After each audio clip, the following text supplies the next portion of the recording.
എല്ലാവർക്കും ഈശോ മിശിഹായ്ക്ക് സ്തുതിയായിരിക്കട്ടെ. ഇന്ന് ഡിസംബർ മാസം 9-ാം തീയതി. Appreciate your husband and children openly. ഭർത്താവിനെയും കുട്ടികളെയും തുറന്നു പറഞ്ഞു പ്രശംസിക്കൂ. Encourage one another and build each other up. 1 Thessalonians chapter 5 verses 11. Sometimes we think they already know. പറയേണ്ടതില്ലെന്ന് നാം കരുതുന്നു, അവർക്കറിയാമെന്ന് നമ്മൾ വിചാരിക്കുന്നു.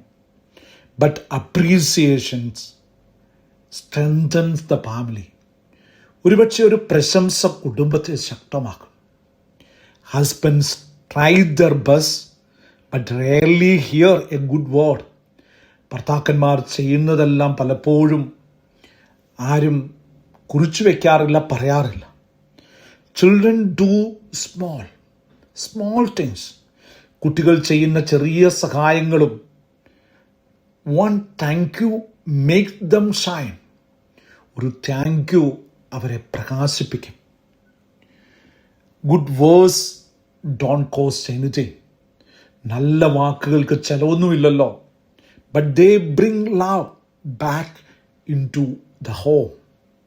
പക്ഷെ അത് വീട്ടിൽ വീണ്ടും സ്നേഹം കൊണ്ടുവരും.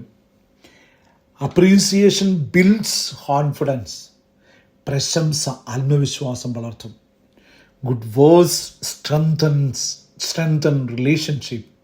നല്ല വാക്കുകൾ ബന്ധം ശക്തമാക്കും. Expressing love is better than silently assuming. മൗന സ്നേഹത്തെക്കാൾ തുറന്നു പറയുന്നതാണ് നല്ലത്. Practical Christmas preparation. Today, appreciate your husband and children openly. Tell them, I am proud of you. You are a blessing to me.